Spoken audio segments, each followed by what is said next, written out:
the ancient wisdom for modern minds. And I'll talk about one specific aspect of this ancient wisdom, that is the wisdom for mind management, especially for managing distraction. How many of you feel that you are a little distracted at times? How many of you feel that people around you are distracted? It's not at times, it's all the time I feel like that. Yeah, sometimes we're not distracted. Isn't it true? So, distraction is a severe problem and it's likely to become even more severe. So, we'll try to understand what the Gita talks about the mind and how it can help us today. This is, I'll explain the meaning of this verse. Shri Bhagavan Vach, Krishna is speaking. So, asamshayam mahabaho. That the mind being restless, Krishna is saying this is a problem that was there for Arjuna also. Asamshayam. Undoubtedly, mahabaho. Arjuna, you are powerful, but still, even for you, despite being powerful, that you can restrain enemies who are external, you can defeat them. But mano durnigraham chalam. The mind is durnigraha. It is very difficult to restrain. Chalam. Chala is like a short for chanchal. It is restless. Shri Bhagavan Uvacha.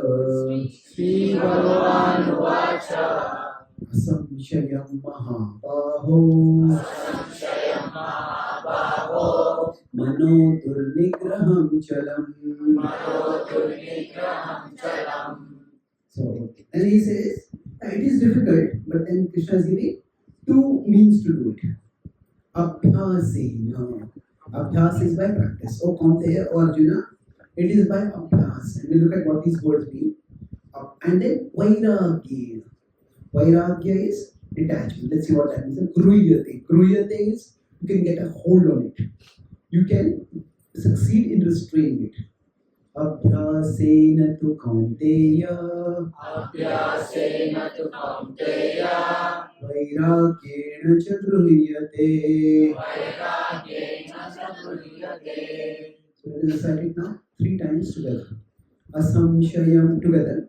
Asamshayam mahabaho. Mano durnigraham chalam. Abhyasena tu Kaunteya. Vairagyena cha gruyate. Asamshayam mahabaho. Mano durnigraham chalam. Abhyasena tu Kaunteya. Vairagyena cha gruyate. Asamshayam mahabaho. Mano durnigraham chalam. Abhyasena tu Kaunteya. Vairagyena cha gruyate. So I'll talk about this, about mind management in 3 broad parts. Specifically, our topic is broadly mind management, but specifically with respect to, we will talk about managing distraction. I'm using this as a whiteboard to write and draw certain things. We're thinking about managing distraction. Now,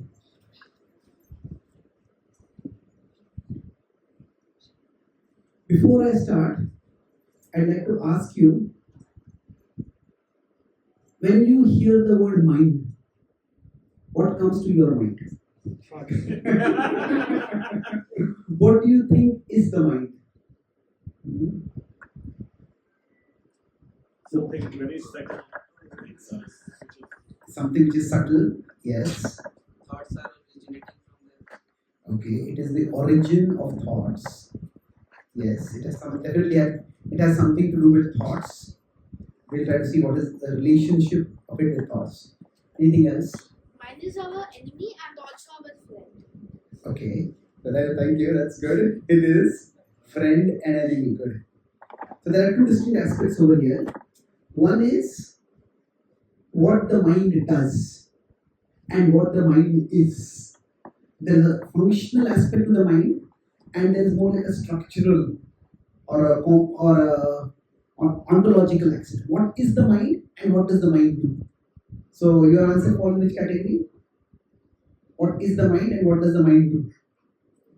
It is a friend and enemy is more From functional perspective, it is true. Both of these aspects are there. You can talk about functional also. But what is the mind? Any other thoughts? Controller. Yes, who's controller? Actions.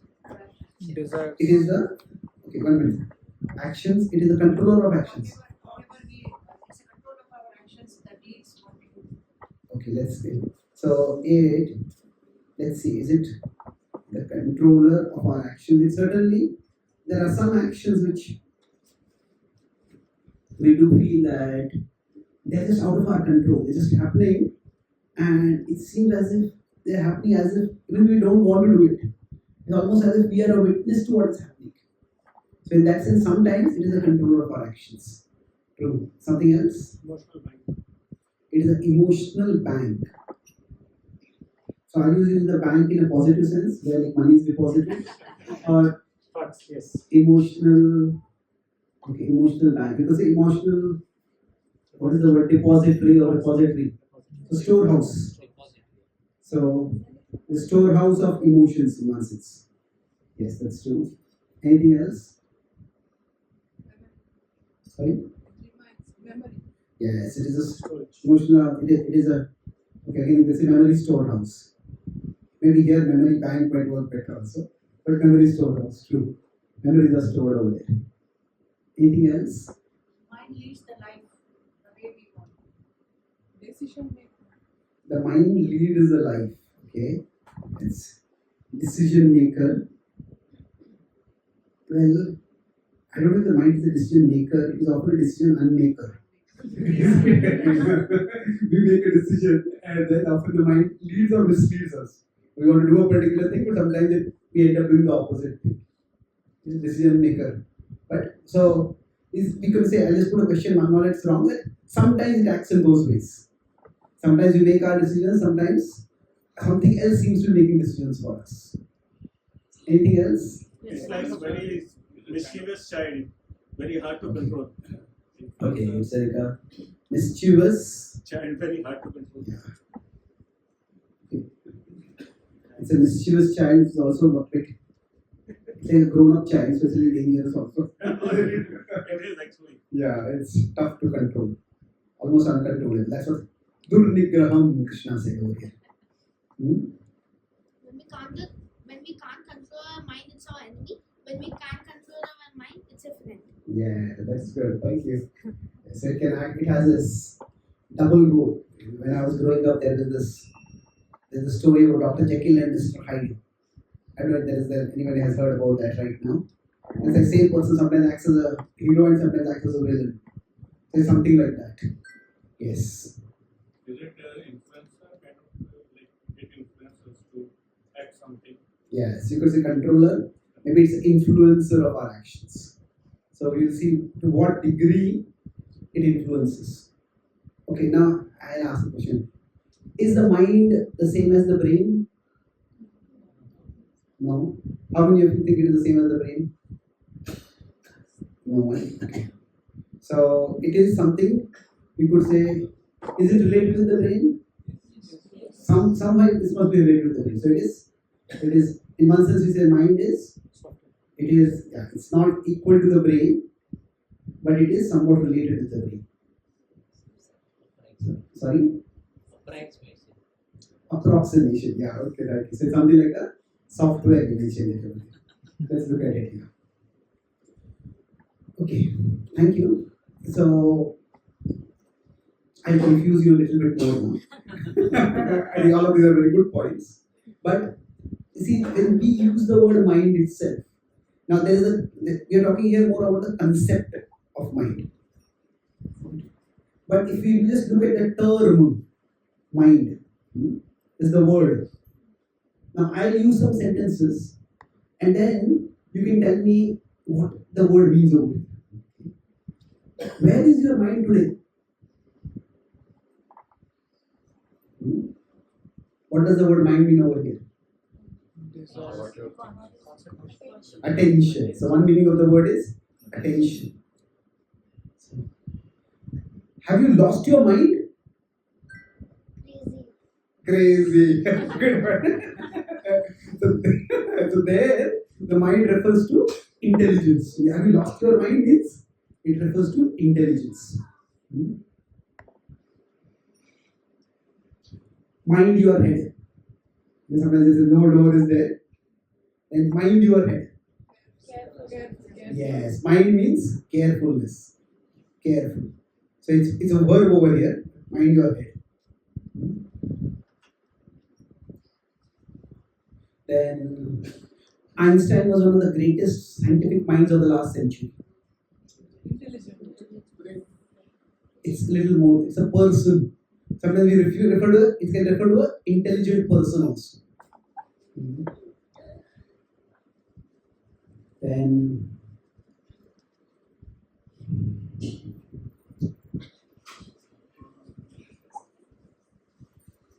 be mindful. Ever heard of mindfulness? Consciousness. Yes, mindfulness refers to generally some attention, but it's more like conscious. Of your action. Yeah, conscious awareness. Isn't it? Be attention is also one thing, but mindfulness, be consciously aware of things. Be concerned, yes. So you'll see the word mind itself has many different meanings. And the term also is a bit complex. So I'll talk about, thank you for your inputs. So I'll talk about this now in three broad parts. I'll talk about a model to understand the mind. Then the second part, I'll talk about the mechanism, the way the mind functions. Now in the mechanism, I'll talk about also how it malfunctions, how it goes wrong. And the third is, we'll talk about methods. Methods for mind management. Methods for being able to get the mind to work for us instead of against us. So the first thing is that let's start with the differentiating some concepts. That if, see this is my phone now. Now if I turn on the flashlight, so can you see this beam of light? So there is a source, the source is here, and from there the beam is coming out. So that source of light is the Atma. Atma is the soul. Now from that Atma is coming out a beam of light. That beam of light is Chaitanya. Chaitanya is consciousness. Consciousness, or it's the energy of awareness. Now, this Chaitanya, when it comes out through a particular screen. This screen is the mana, is the mind. Now, this screen is connected with the body. Now, of course, the body, you can go further, is connected with the outer world. So here, let's just understand this point over here, that the mind is the link. The mind is the link between the soul and the body. And from there, it goes to the outer world. And then consciousness is meant to come. And here the way I saw this, consciousness is going through the mind to the outer world. So consciousness is like a window on which, or a pathway. Say if I have this phone now, if I put this over here. Now, is the light still there? Yes. Carefully. The question is the light still there? No. It is there, but is it visible to you? No. So the mind is like a shutter. But the mind can let the consciousness pass through, or sometimes the mind may not let the consciousness pass through. So when this happens, say for example, if the soul is here and the body is here, but the mind is here. So what has happened is, at that particular time, the consciousness gets split. The majority of the consciousness goes here, and maybe a little bit of the consciousness comes here. So this is the stage of distraction. Distraction is basically what happens is the mind and the body are at different places, and the consciousness gets split. Like sometimes you may say somebody is lost in thought. What does it mean, lost in thought? That means their consciousness has gone somewhere else, and because of that, we may be talking with them, but they don't hear us. Now, sometimes this can be a good thing. Sometimes can be somebody who want to think deeply about something. So we may be in a particular place, but it's as if we are thinking about something else. But sometimes this can happen unintentionally. So the consciousness for all of us, it frequently gets split. So here, just to continue this theme, here at the interface, there is something, and this is the brain. So the brain is a part of the physical body. There's a location to which you can point where the brain is. But where the mind is, it doesn't have a physical location. The mind is different. It's not, we can't see the mind under any microscope. So to consider a metaphor like what you mentioned, if you have a computer system, this is the hardware, this is the software, and this is the user. The soul is the user, the mind is the software, and the body is like the hardware. So now in this whole mechanism, the way things are functioning is that the software is meant to be a link between us and the hardware. The software is meant to help us function. So the mind, it does two things. So I talk about this model. The model is there's a three-level conception of the self, in which the mana is in between the sharir and the atma. Now, at the subtle level, there are many other things, but let's keep it a minimalist model at this point. And there is the mind, which is the interface between the soul and the body. So so you can see the atma is the root of Chaitanya. Root means it's the source. Consciousness comes from the soul. The mind is the route for Chaitanya. Route is the pathway. That it is the path through which consciousness goes through. So consciousness comes from the soul, goes to the mind, to the outer world. Now, when this is happening, there are, as I said, distraction means the mind goes somewhere else.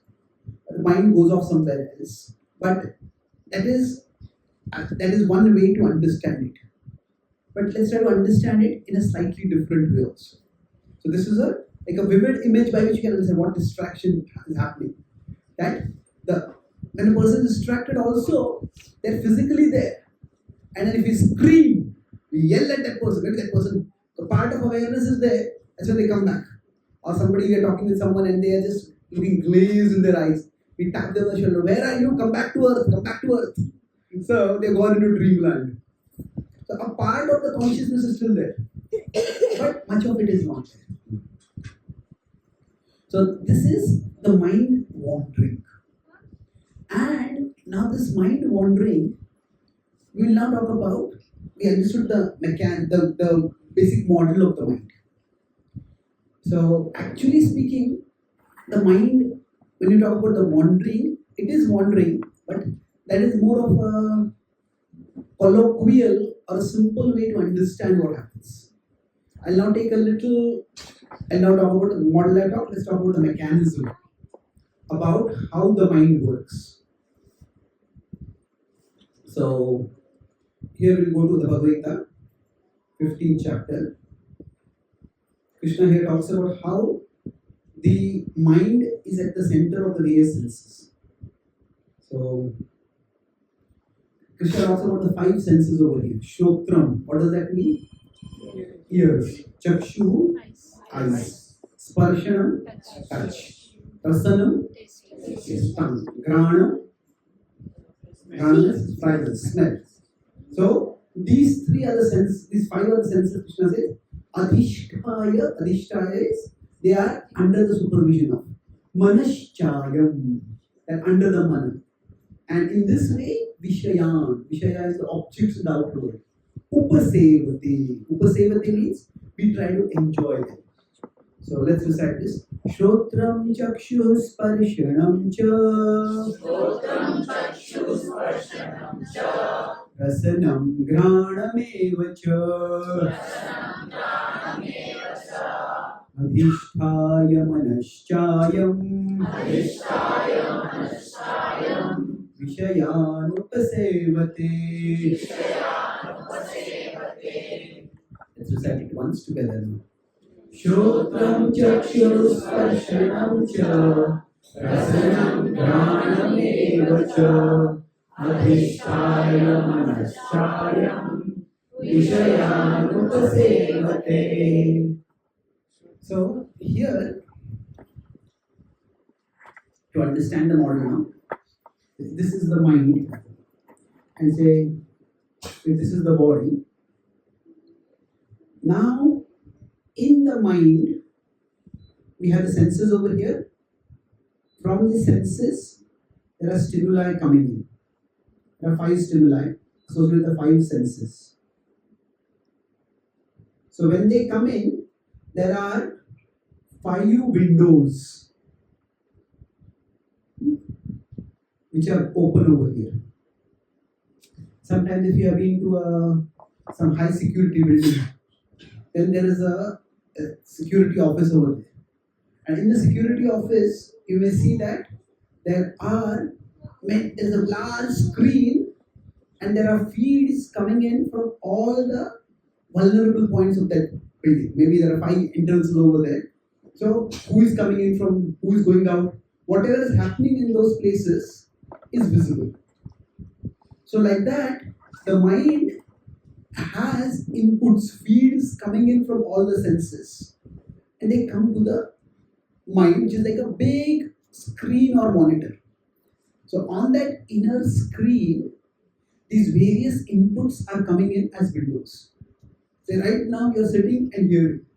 So while you're hearing, when I'm speaking, say your sound window is open. Then your sight window is also open. And then say if I draw something, then maybe the sight window becomes bigger. When I stop drawing and you start looking at me, then the sound window may become bigger. Now, while all this is going on, there's AC on over here. So some of you may find it a little too cold, some may finding it not sufficiently cold. So there is a touch window also that is open. Yes, some of you are sitting on the floor, some of you are sitting on the chair.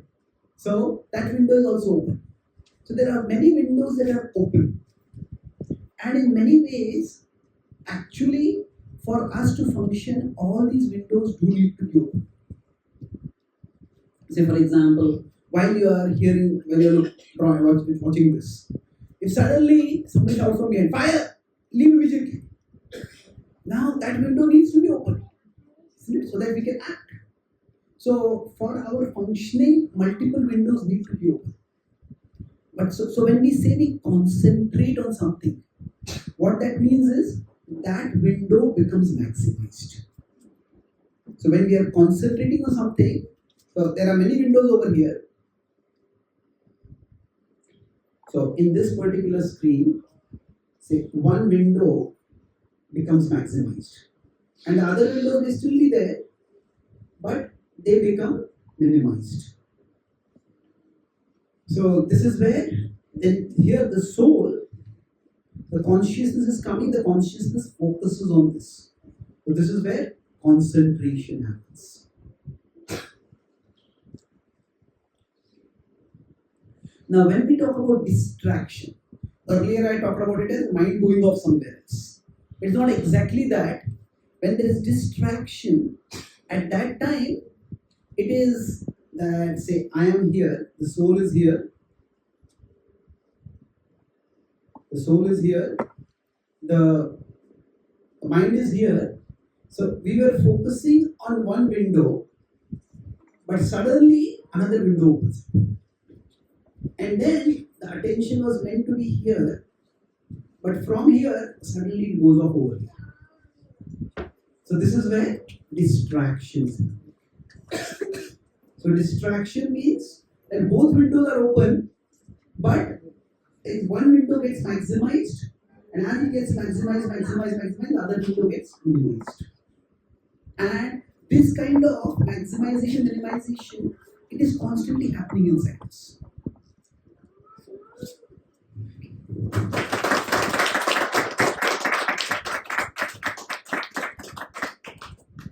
Did this window get maximized just now for you?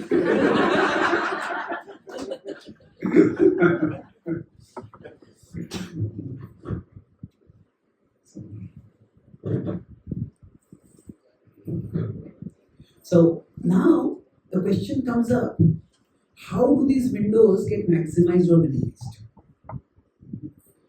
So this is where something important has to be understood with respect to the mind. That if you consider the mind, there are stimuli coming in from outside. Now we could say these are stimulus. There's various kinds of stimuli are coming in from outside. Now on the other side, there is also intention coming to it from inside. So for example, say if you come to this session, I want to concentrate on this. That's your intention. The stimulus could be maybe somebody, the door opens behind, or maybe you're sitting and suddenly you get the fragrance of some pakoras. Oh, do we have something for lunch? So pakoda हमारे चेतना को पकड़ लेता है. So something like that happens. There is stimuli coming in. So in the mind, there are stimuli coming in and there is our intention. Now both of these, there's a dynamic interplay going on. So sometimes what I intend to focus on, that's what I need to focus on. But sometimes the stimulus is so important. Something like I said, some emergency is there, some warning comes up. Then we will be reading a book. But say if we are in a flight and we are reading a book, we are absorbed with it. But suddenly they say turbulence expected, and tie your seat belts. Then we need to pay attention. So our intention is one thing, the stimulus is another thing. Now both of these, they will have an interplay. And depending on what is more important or what is considered more important, that particular window will get maximized. Now if we move ahead, so all these windows need to be open. So all this is happening subtly and simultaneously. We don't even consciously think about how it is happening, but it is happening all the time. So already, do you think the mind is quite complex? Yes. Now I tell you how it is more complex. So there is one more thing over here. Inside the mind, there is something which comes from it already. These are the impressions.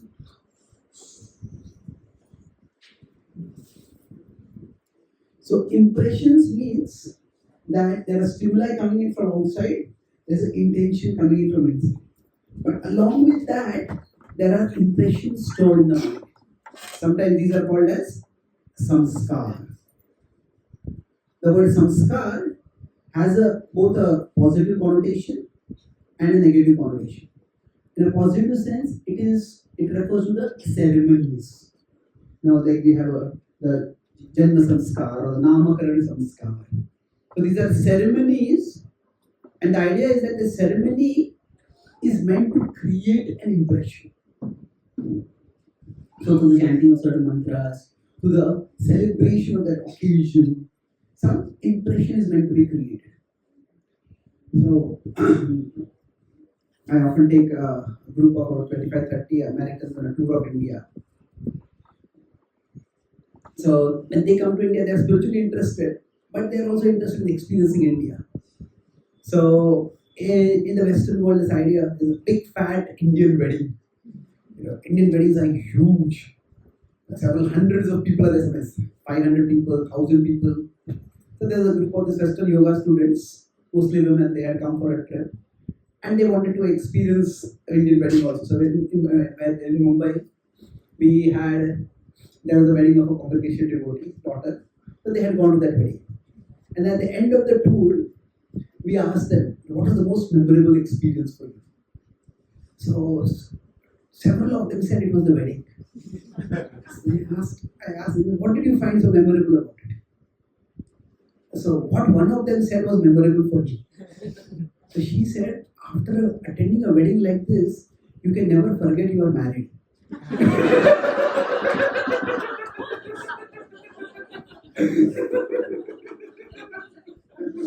Now we may think, how can you forget that you are married if you are married? But if somebody just goes to a court and signs some legal documents in front of two witnesses, then there is not much of an impression that is created in the mind, isn't it?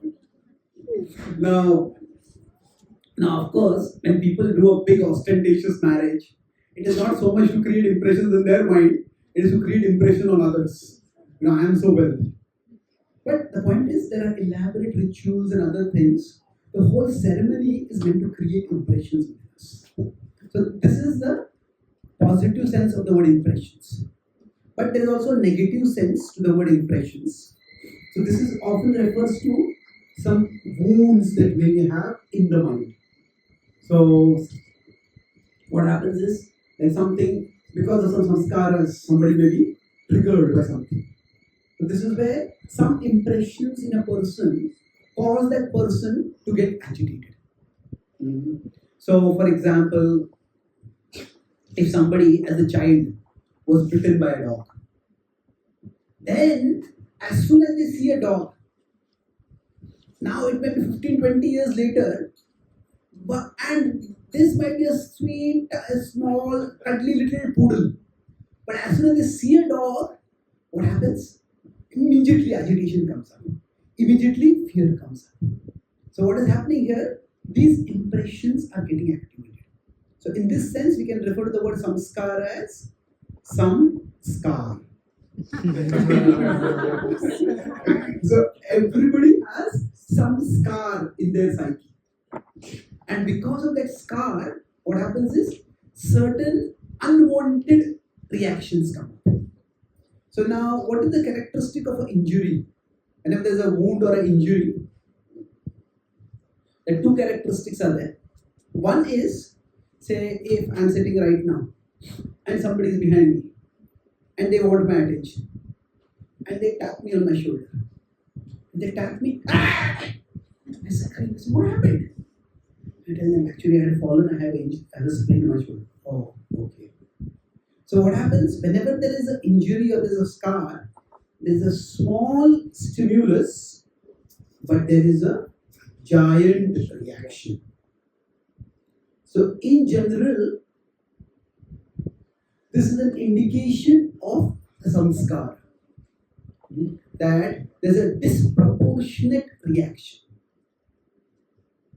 So if somebody in their childhood had been terrorized by a bully, a huge intimidating person, then as soon as they see somebody very heavily built, they might become a little alarmed. This is how they get triggered. So this is also the essence of trauma. In the West, a lot of military veterans, they have PTSD, post-traumatic stress disorder. So if they were in an action in, say, Iraq or Iran or Afghanistan or wherever else, and then suddenly IED exploded and they saw right in front of them a colleague just poured those missiles. Then after that, even if a balloon is blown in front of them, they start trembling. So basically, now these impressions, or these kind of serious scars, they dramatically illustrate how these impressions work. So the essence of the mechanism of the mind is that some windows get minimized, some windows get maximized.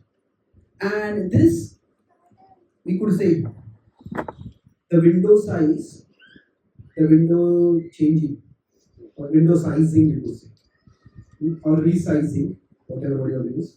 Now this can be either conscious.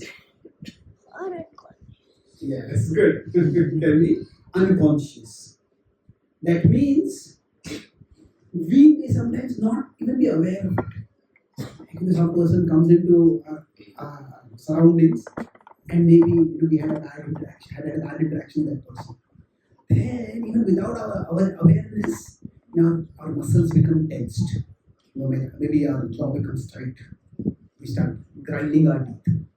Now all this is happening unconsciously. And we might be talking with someone, we might be talking with one person, but that person is very much there in our awareness. So this is, say, if we like someone, then maybe we're looking for an opportunity to talk with that person. Then we were talking with one person, but half of our mind is over there. Conversely, even when we dislike someone, if we dislike someone very strongly, we're talking with a person, we hear that person laughing. Why is that person laughing? Why is he so happy? He's a terrible person, he should not be happy. So, raga and dvesha, these are also impressions inside us. Raga is attraction, dvesha is aversion. And both of these are there. These cause certain things to get minimized and maximized. So when we say conscious, it can be because of, as I said, our intention, or it can be external stimulus is perception. We see something and that requires attention. It's important. Say we come to our house, we come to a room in our house, and our plan is to clean the house. But then suddenly we see that there is a water heater is on and it's burning. Immediately, at requires attention, we go there and switch it off. So conscious is either by our intention, this is what I plan to do, but this is what I see. Often unconscious is what arises from the impressions. Now this is a relatively straightforward understanding. Can all of you come ahead?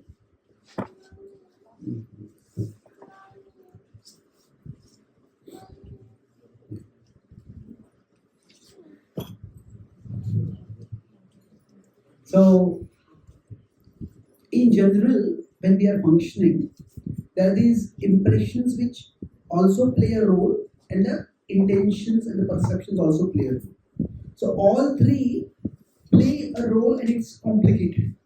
Which will play a bigger role and which will play a smaller role.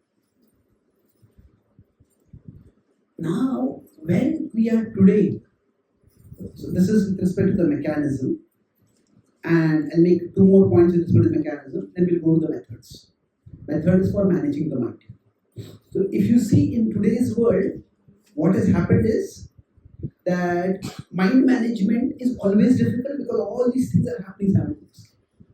But in many ways, in today's world, our perceptions have become highly aggressive. You see, in the past, generally what we would see is, okay, you go out on the streets, if somebody wants some entertainment, they go to some drama or something like that. But now there are so many hoardings, there are some huge billboards. And then we have our phones which bring in so many perceptions. So the perceptions themselves have become very strong. So they are, when they say aggressive, they are at one level active. So much is happening. Many of these billboards nowadays, they are not just static. There are also say videos over there. There are things changing. They're active, not just active, they are attractive. And not only attractive, many of them are designed to be addictive. Addictive means they catch our attention. They are designed in such a way that they catch and imprison our attention. Nowadays we live in what people call as the attention economy. Whatever catches our attention will catch us. Advertisers know that. And that's why they try various means to catch our attention. The sheer number of perceptions that are coming to us have become hugely increased. So I was in America in a university, I was giving a talk, and I'm a very word conscious person. And if I see a full magazines, I first look at the caption. If I find the caption interesting, then I look at the image.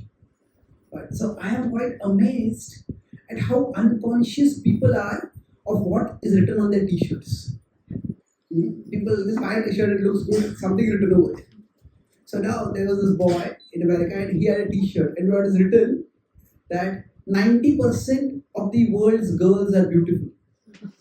The remaining 10% are in my college. Now, at one level, it's like a slap in the face of all the girls in his college. And how does he know that 90% of the world's girls are beautiful? Has he seen all those 90% of the girls? No, it is what has happened is there is the doctoring of the images, there is makeup. So, what is happening is first there is physical makeup and then there is digital makeup.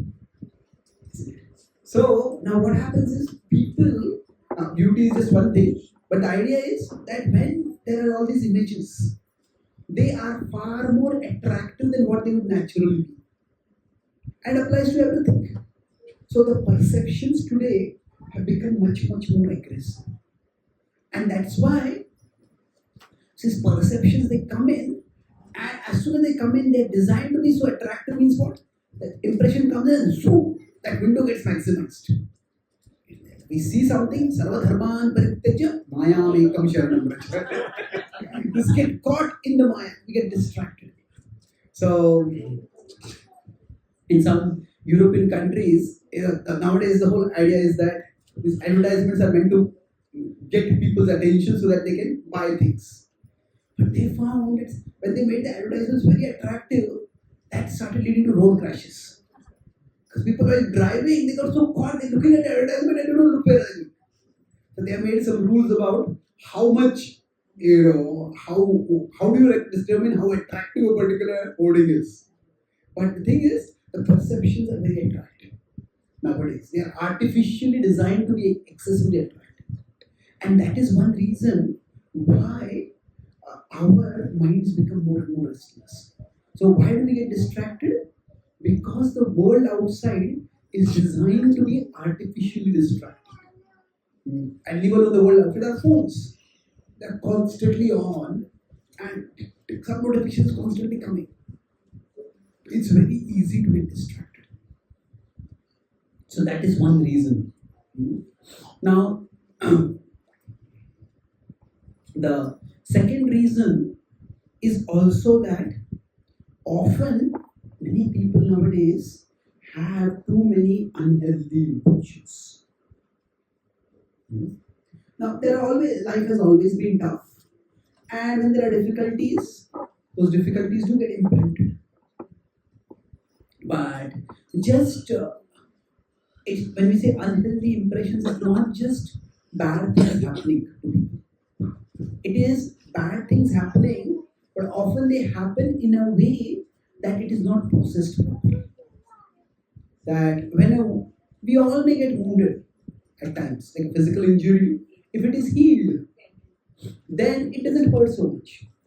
But if it is not healed, then it stays on and it triggers. So there are many unhealthy, but it's not just unhealthy, you can say unhealthy and unhealed impressions. There are wounds, but they are not healed. And these can come from many sources. So for example, when children are growing up, one of the things, last 10 years I've been spending almost 7-8 months a year outside India in the Western world. And one thing that struck me, because I often do youth outreach, so many kids, they come from such troubled families. No, not just broken families. Even the families may not be broken, but still, the overall environment is such that it's as if it's broken. There's an American comedian who said that, my wife and I, we drive different cars, we enter into our home through different doors, we live in different rooms, we watch different TVs, we eat our meals at different tables. We are doing everything possible to keep our marriage together.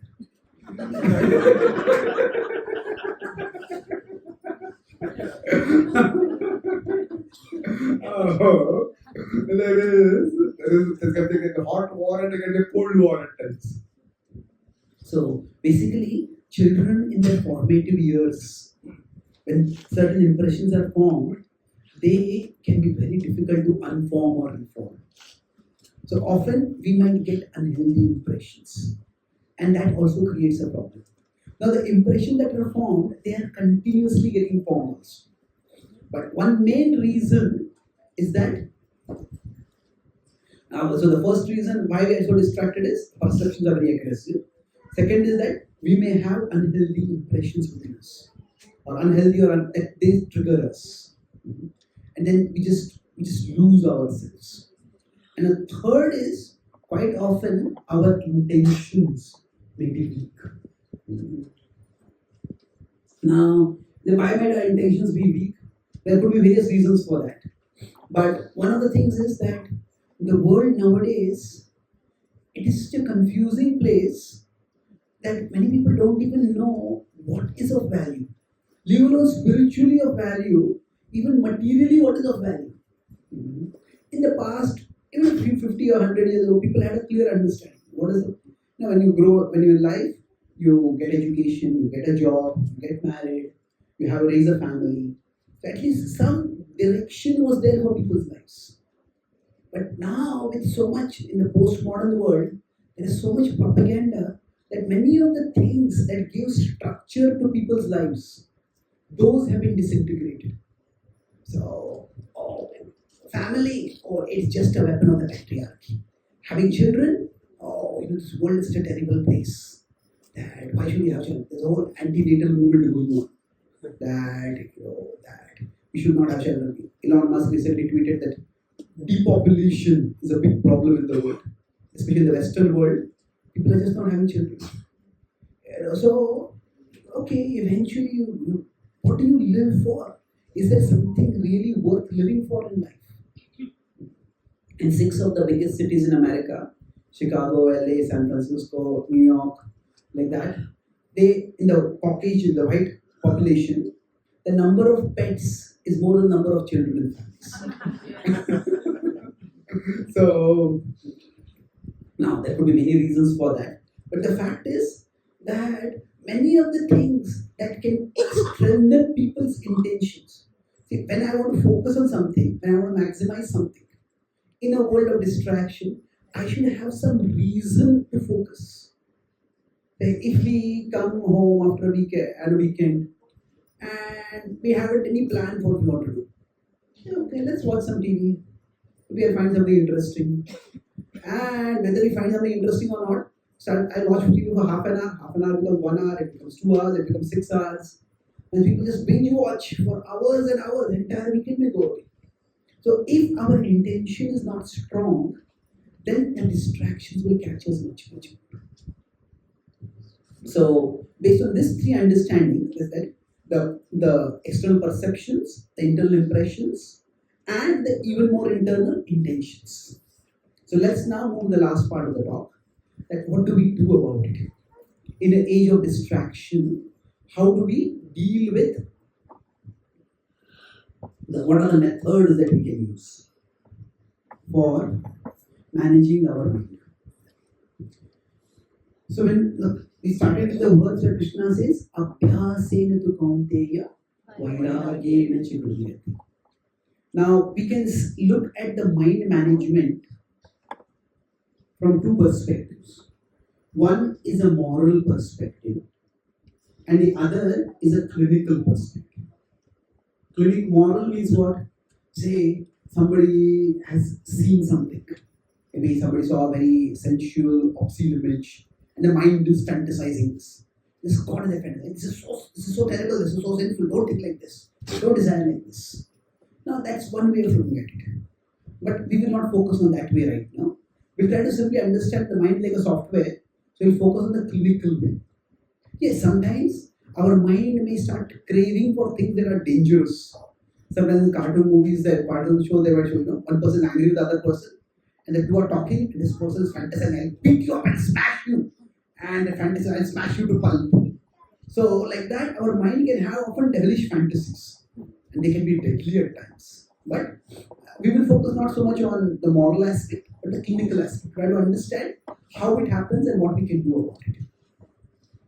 So from this perspective, what Krishna says, Abhyasena and Vairagena.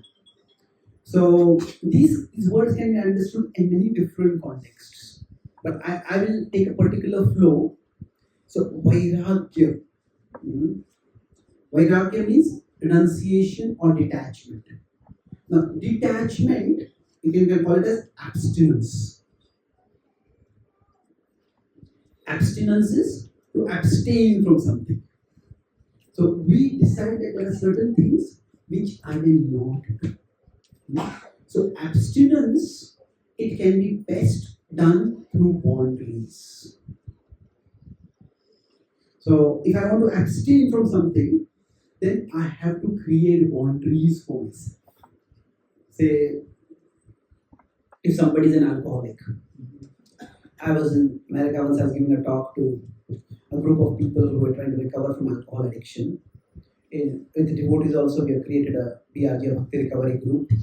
They take the 12 steps of Alcoholics Anonymous and they adapt it from a Bhakti perspective.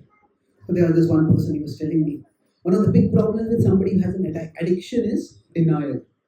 They don't accept they have a problem at all. So it is called a no problem. It's no big deal.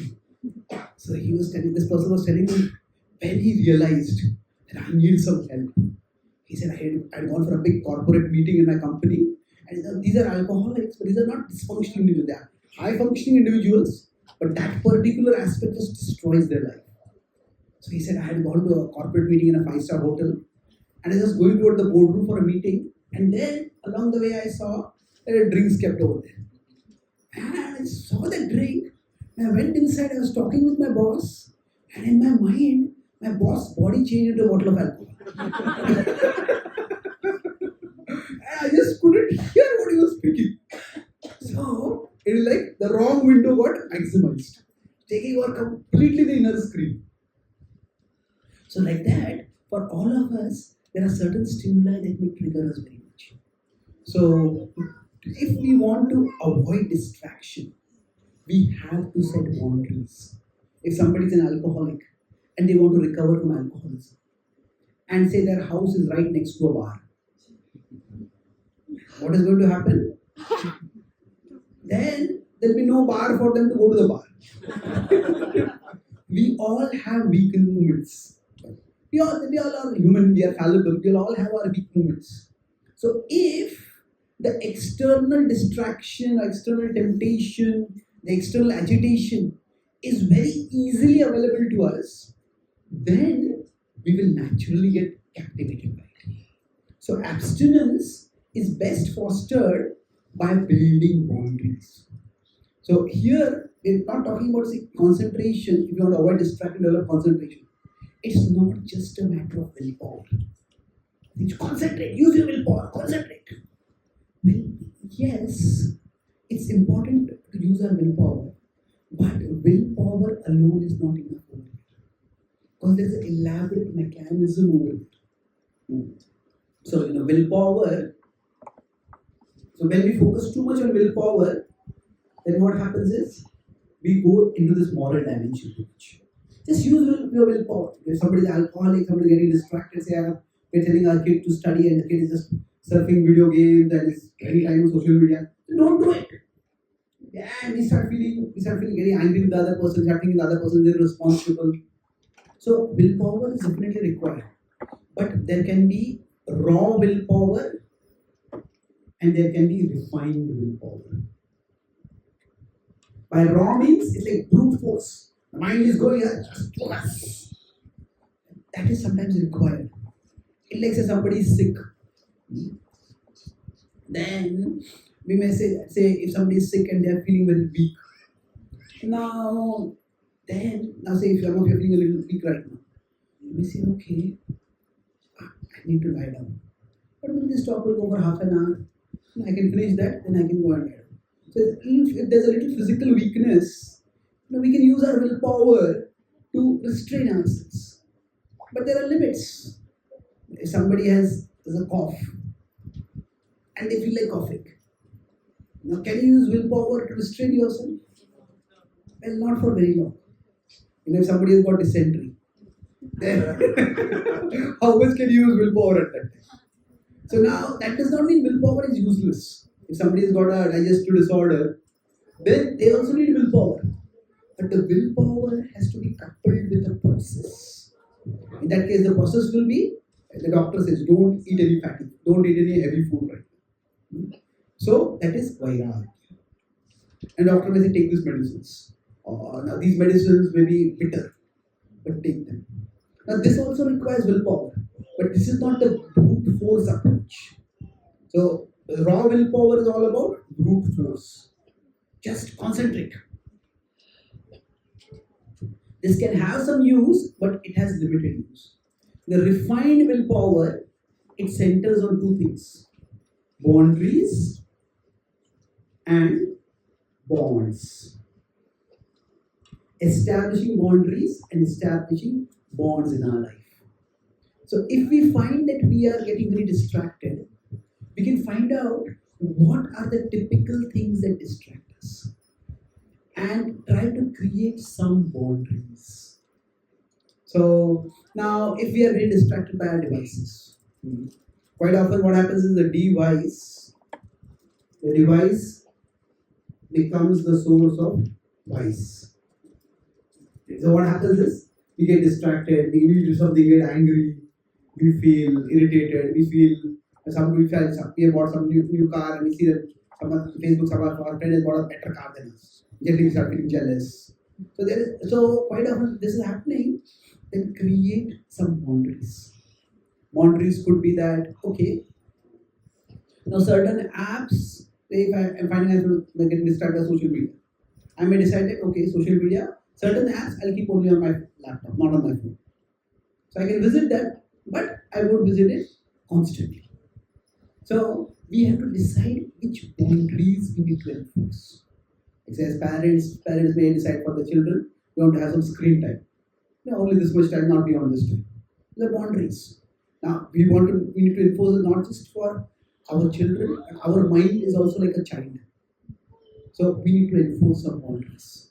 And quite often we may need help in enforcing those boundaries.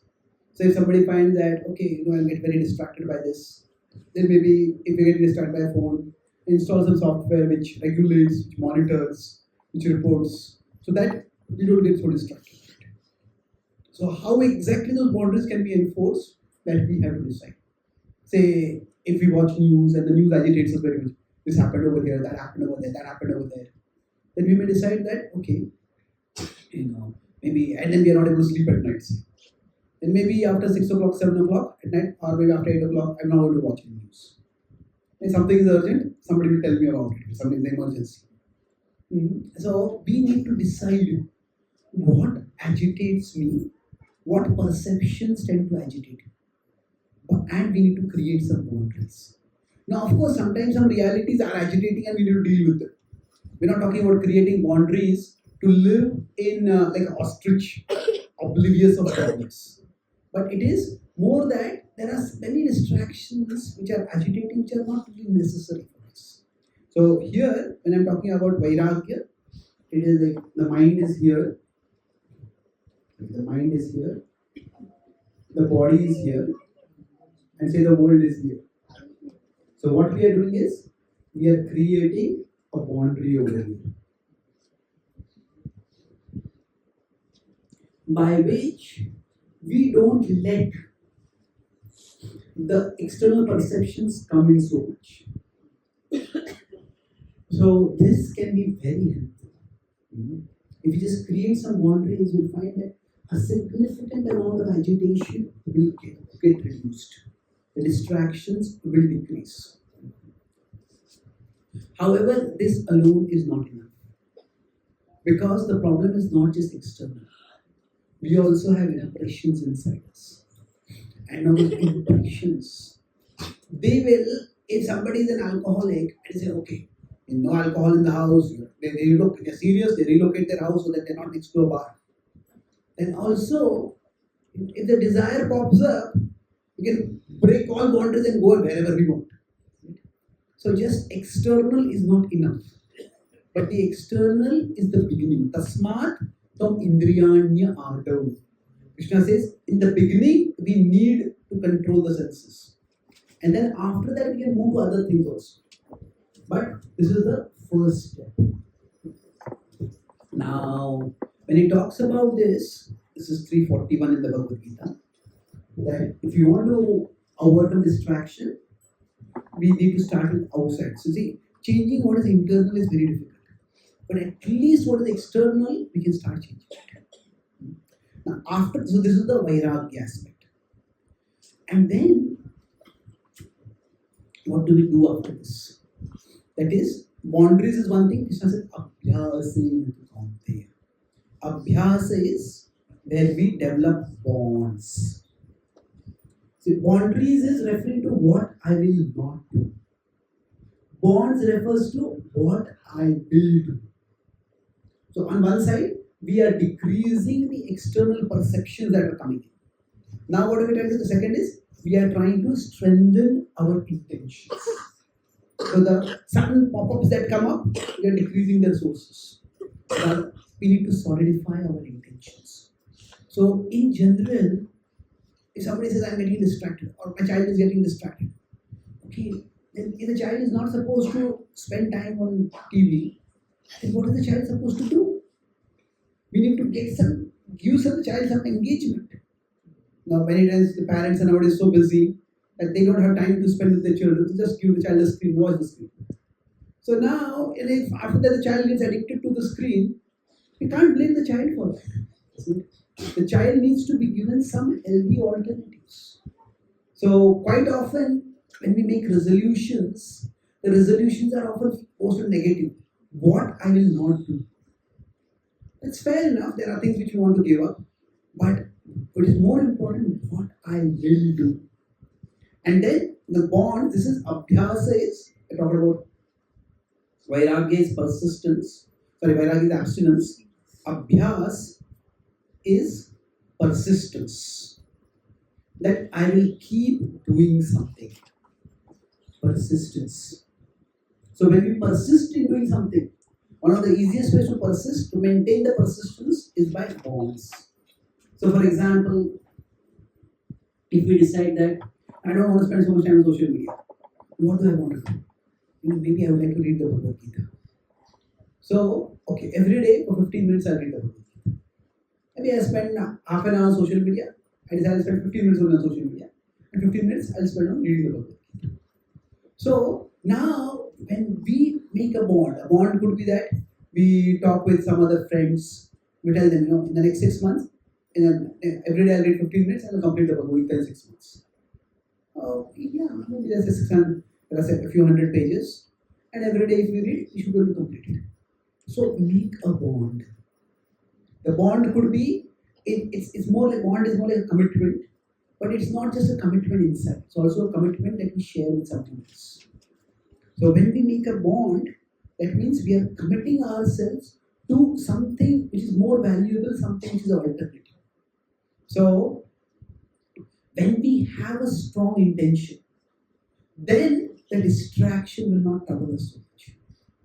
If, say, a student is staying in a hostel, and say the exam is the preparatory you just started, or 1.5 month preparatory, and then after that there's the exam, and a friend says, let's go and watch a movie. Maybe not. Yeah, let's go. But if the exam is tomorrow, and then their friend says, let's go and watch a movie. He says, not now, forget it. He said, why? Because the intention is much stronger. Because here, what is the reward? Okay, the exam is tomorrow, I have to study, I don't have time. So here the urgency has created the strength of the intention. See, the distraction might be the same. In both cases, somebody is coming and says, let's watch a movie. But in the second case, because of the circumstance, the intention has become stronger. And now, sometimes criticizing, again, I don't want to criticize the West, but sometimes people are so unserious about their exams. India, sometimes people are too serious. But it's like, okay, sometimes the kids say, oh, I'm going for a picnic, I'm going for an outing, I'll give this paper next semester. Just don't care for the examples. So it's if you don't take anything seriously, then we will take anything seriously. That means what? If we don't decide that this is something serious for me, then anything pops up and we'll take it serious. We will be serious about something, but that something may not be really of value. So we have to, some window is going to get maximized in our inner screen. If we do not plan what it will be, then it will be something which is planned by someone else. So in that sense, to have that persistence, we need to have the abhyas, we have to have the bonds. So what will I do?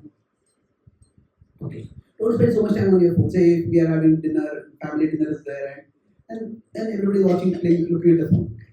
So don't have phone on the family dinner time. Then what do? Have something interesting to discuss. What happened during the day, or what we have experienced, what they experienced. We need to create an interesting alternative that we can commit ourselves to. So that is abhyas. Now at this point, what I'm talking about is that the mind is like a mechanical device, and it is what we take in from outside and what we bring in from inside, or bring out from inside. These two things affect our mind. So now, there are bonds and there are boundaries. I'll just bring one last point over here, and then we'll open for question answers. That while this is broadly speaking, we try to cultivate healthy habits. But within the abhyas, any kind of abhyas will be. Say, if somebody is very distracted by things. Now, often people who can't face books take shelter in Facebook. But if I decide, okay, I'm going to read every day, it's an alternative that is created. Slowly, we start persisting in it. Now, the last part I'll talk, it's a part of abhyas only. There is abstinence, there is persistence, and then there is transcendence. Now, persistence itself, I earlier said there are impressions in the mind. The impressions are also deciding. Something just pops up from within and we get distracted. Some window gets maximized. Now, we can regulate the perceptions that are coming in. We have to strengthen our intentions. These two are relatively easy to do. Changing the impressions is going to take a good amount of time. Fortunately, the impressions are changeable. The way to do it is just repetition. We keep doing something again and again and again, then that is what will transform. So, this transcendence, I'll explain what this means. That I said there are impressions in our mind. So those impressions, so the mind, we can say, is like a browser. You have a computer browser, and say if somebody has visited a website, there's this small thing in Mumbai. Have any of you heard of this? So, suppose somebody has visited a website called Bollywood.com, and they have visited 10 times, and they come to a spiritual talk like this and they hear about the Bhagavad Gita. Say, I want to know what is the Bhagavad Gita. Then what happens? They go to their browser and they start typing Bhagavad Gita. They type B. And what happens? Bollywood. Yes, Bollywood comes as an autocomplete. Now they didn't want to visit Bollywood.com, but it came as an autocomplete because of the browser history. So like that, for all of us, we have certain autocomplete that pop up. And then, okay, now I have some free time. And say in the past, as soon as I have free time, okay, let me go to Facebook. Or younger generation, let me go to Instagram. Let me go to YouTube. So that's the autocomplete. Now, that autocomplete is going to come automatically. We can't stop that. No. With respect to our browser, we can just, there's the incognito mode, you can browse, and then we can erase the history, we can just format the browser. But we cannot do that with respect to our mind. But if Bollywood.com comes as autocomplete, with respect to that, there is Vairagya. It may come as autocomplete, but I'm not going to go there. And then Bhagavad-Gita.com. So we have to persist. I mean, typing 12 letters, it can seem like a workout. But just do it. When we do it, what happens is that also gets included in our browser history. Next time when we type B, still Bollywood.com might come as the first autocomplete. But Bhagavita.com will also come with it. So in this way, basically abstinence and persistence. So the window that we don't want to be opened up, that will come as a pop-up, but don't let it get maximized. The window we want it to be opened, we maximize it. Now this itself is a mechanical process. But so we could just by repetition. By repetition, just repeatedly go to bhagavita.com and don't go to bollywood.com. The browser history will get changed. The browser autocomplete will change. And this is true at a mechanical level, but this can be accelerated. When I talk about transcendence, it is like there's a mechanical aspect to it, but plus there is a devotional aspect to it. So this is the last point I'm making over here. So that repetition can bring about transformation. That the mind's impressions, we want to change it, just do repetition again and again. But if there is a repetition of devotional stimuli, so what happens is devotional means something connected with Krishna, something connected with the Lord, something connected with spiritual reality. Then that is something which connects with the soul inside us. You know, there's the soul, there's the mind, and there's the body. So any other impressions, okay, I have a habit of just chit-chatting. And instead of that, maybe I will read something back. That's a good way, replacing a bad habit with a good habit. But when we try to replace a bad habit or unhealthy distraction with a devotional habit, it is not just outside in overriding. It's also an inner awakening. We are souls, and the soul has a natural relationship and attraction with the whole, with God. So when we try to create devotional impressions by, say, chanting the Hare Krishna Mahamantra, by doing puja, by coming to satsang, so this at one level will create new impressions. But this will also change the past impressions much faster. Because the divine element Krishna comes into the picture over here. So when we practice bhakti, there are rituals. And the word ritual sometimes has a very negative connotation. That, don't be so ritualistic. But ritual doesn't just have that negative connotation. Now, sometimes there is 3 morning rituals of a CEO. There are books like that. My 5 morning rituals, my 1 morning ritual. Somebody may say that, okay, I wake up and I journal, I wake up and meditate, I wake up and go for an exercise, I wake up and stretch myself. So the word ritual has a sense of repetition. What I do automatically, or what I do regularly. So in our tradition, when there are rituals, what the rituals do is that they tap the power of repetition in bringing about transformation. When we repeat, that's how the impressions are changed. So there are rituals and there are routines. So when we do some routines, say every day we may have to fold we have to do our bed, we have to do our dishes, we do our laundry. But that does not require much attention. It needs to be enough attention that we don't tear our clothes. But beyond that, it's just when we are doing some routines, the focus is just on get things done. But the rituals actually are meant to be the opposite.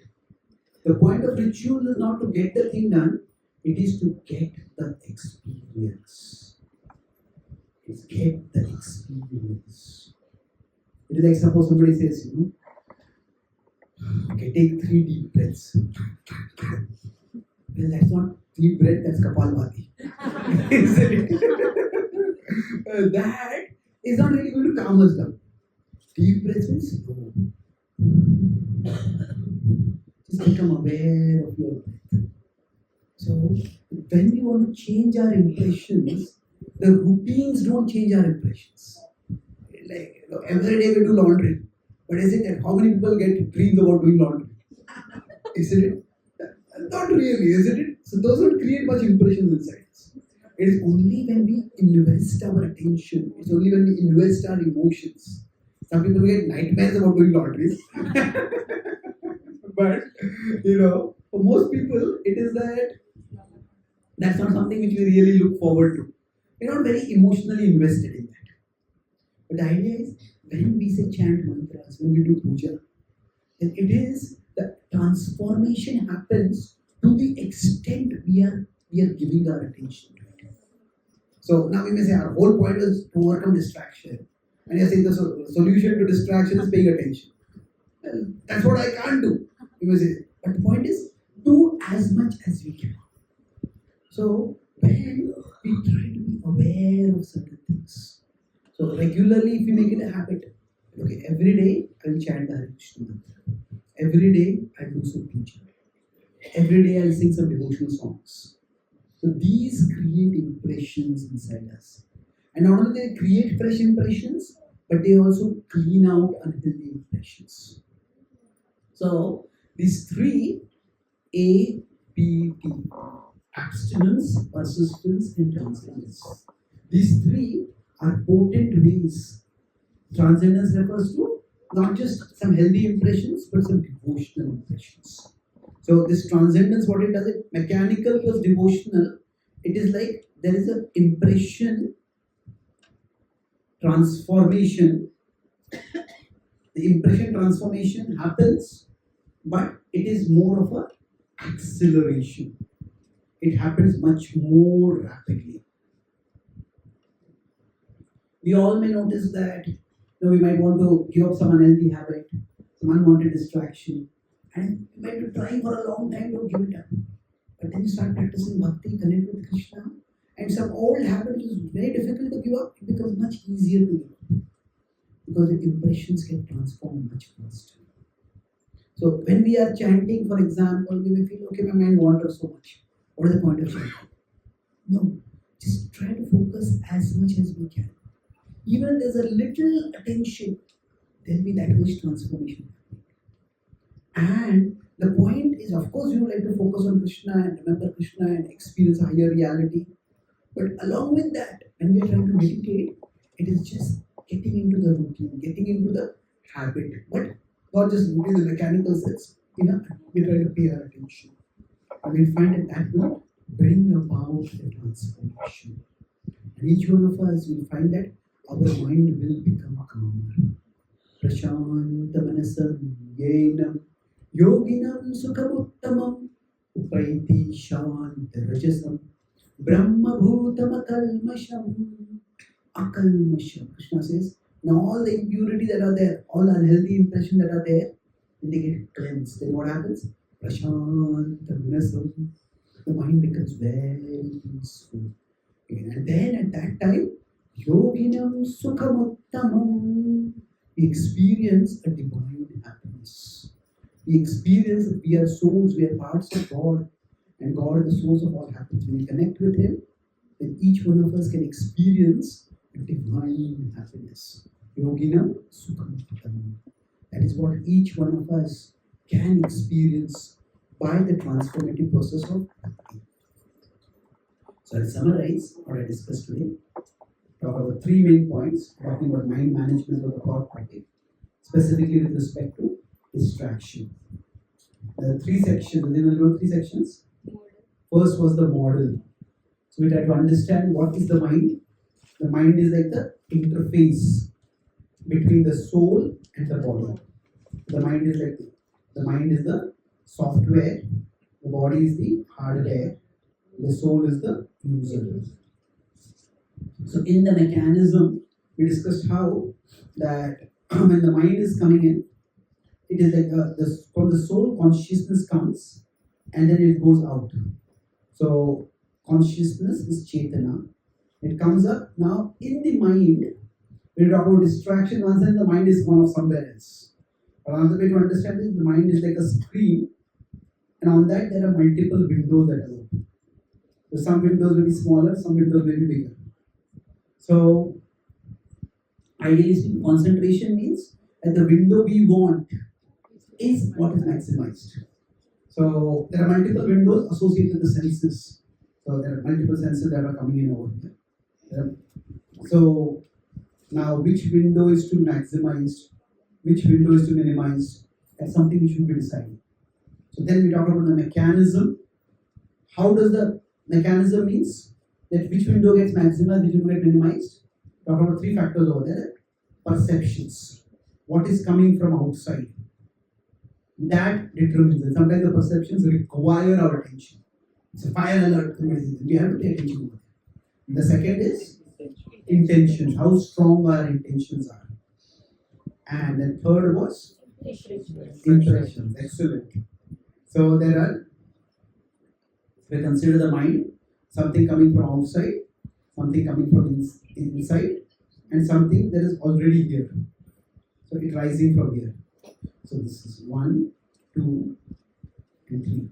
So these three determine how we are meant to, how our mind functions. And then we talk lastly about the methods. So what do we do to deal with the mind? So with respect to perceptions, we try to have abstinence. Abstinence is that we try to avoid exposing ourselves to things that agitate us. This is where we all can find boundaries. What is it that I can keep a distance from? Then with respect to intentions, what can we do? Persistence. That, okay, that let me find out how best I can persist, how can strengthen my intentions. This can be done through bonds. So publicly commit to doing something regularly. And so in one sense, externally we are changing what is coming to the mind through boundaries. Internally, what is coming in from inside, we are strengthening that. We are making more healthy. And lastly, there is transcendence. So now of course abstinence and persistence themselves will change the impressions within the mind. But transcendence is where we activate the soul, we connect with Krishna, and that leads to a rapid transformation of the mind. So we talk about APT, abstinence, persistence, and transcendence. If we use these three methods, then each one of us can change the impressions of our mind, and we can make it much more peaceful and much more purposeful for us. So peaceful so that it doesn't disrupt us, and purposeful so that what we want to do, the mind helps us in doing it. And what you said, the mind can become our friend instead of being our enemy. So let us pray to Krishna that the wisdom that, my dear Lord, you have given us in the Bhagavad Gita, please guide us and empower us so that we can apply it in our life, that I can apply it in my life and I can make my mind my friend and ensure that it doesn't act as my enemy. In this way, I can be of better service and I can fulfill the potential that you have given me. Krishna Bhagwan ki Jai. Thank you very much. Hare Krishna.